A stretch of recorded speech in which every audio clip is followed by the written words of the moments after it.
प्रेरणास्पद कथा YouTube channel पर मैं धनंजय जैन आप सभी का हार्दिक अभिवादन करता हूँ। छोटी सी कहानी डीजे की जुबानी। दोस्तों, एक सेठ उसी की दुकान के सामने रोड क्रॉस करके थोड़ी सी दूरी पर मंगू मोची की दुकान थी। छोटा सा छाता लगाकर 3-4 जोड़ी चप्पल वो रखता था और उसके औजार वगैरह रखकर आने जाने वाले की कभी बूट पॉलिश कर देता था, कभी जूता चप्पल टूट गया तो उसकी सिलाई कर देता था। सेठ बड़ा दयालु था।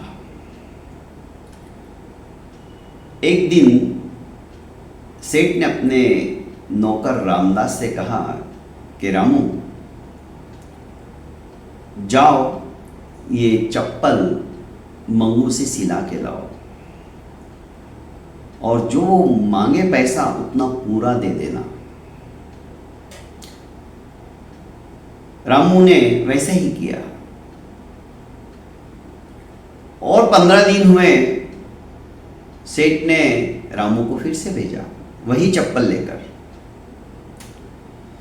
ये सिलसिला करीब करीब हर 15 दिन में ऐसा कुछ ना कुछ हो ही जाता। रामू की कुछ समझ में नहीं आ रहा था।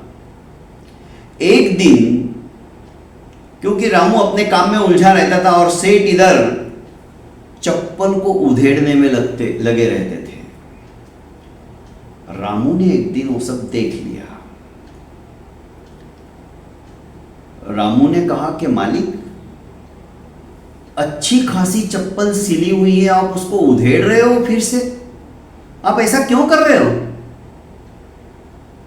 सेठ सिर्फ मुस्कुरा कर रह गए। तुझे जितना काम कहा है ना, सिर्फ तू उतना किया कर, ज्यादा पंचायती मत किया कर। बेचारा रामू चुप हो गया।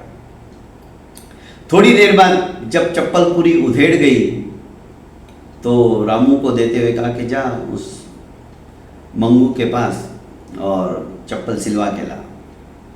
रामू रोड क्रॉस करके गया और जो उसने पैसे मांगे वो दे दिए।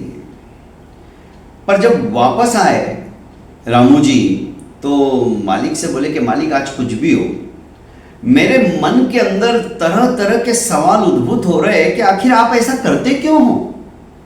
पहले तो उससे चप्पल सिलवाते हो और फिर उधेड़ने लगते हो, और कल तो आप बुदबुदा रहे थे कि इतना ये मंगू भी इतना जबरदस्त सिलाई कर देता है, मुझे उधेड़ने में कितनी प्रॉब्लम आती है, इतनी पक्की सिलाई रहती इसकी।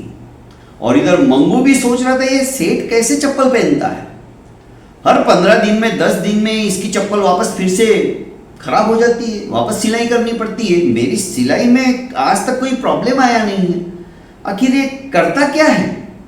पर वो ज्यादा सोचने वाला आदमी नहीं था, सोचा कि छोड़ो।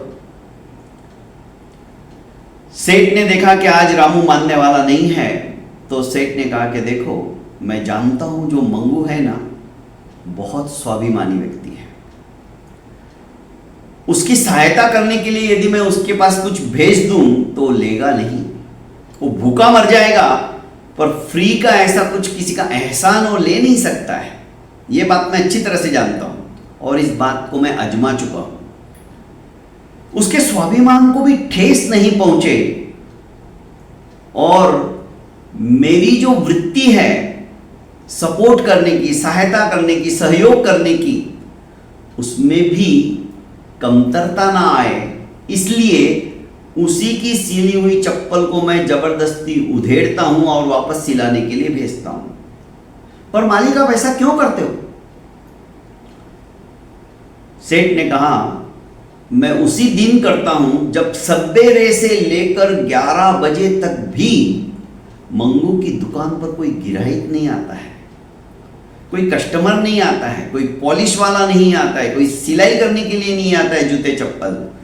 तो मैं सोचता हूं कि आज मंगू को 1 बजे ऐसे ही खाली जाना पड़ेगा। वो घर वालों को क्या खिलाएगा? उसके पास तो 50 रुपए भी आज नहीं आए हैं। यही सोचकर मैं फटाफट 11 बजे तक देख लेता हूं कोई नहीं आया उस दिन मैं अपनी चप्पल फिर से उधेड़ना शुरू कर देता हूं। अब रामू के समझ में आया कि सहयोग करने वाला यदि सोच लेना तो किसी भी तरह से सामने वाले के स्वाभिमान को आघात नहीं पहुंचे, ये सोचकर, ये देखकर, ये परिलक्षित करके वो इस तरह से भी सहयोग कर सकता है ताकि उसके स्वाभिमान को ठेस ना पहुंचे और सामने वाले की जो सहयोग की भावना है, कुछ सामने वाले को भूखा नहीं रहने देने की इच्छा है, वो भी अपनी इस इच्छा को समाप्त नहीं होने दे। ये होती है सहयोग की कामना, सहयोग की भावना। दोस्तों, इसी तरह से हम सहयोग की भावना लेकर यदि संसार में चलेंगे तो पग पग के ऊपर ऐसे कई लोग मिलेंगे जिनको की सहयोग की बहुत ज्यादा जरूरत है, पर वे बहुत ज्यादा स्वाभिमानी भी है। तो उनको इस तरह से भी हम सहायता कर सकते हैं, सहयोग कर सकते हैं। बहुत बहुत धन्यवाद दोस्तों।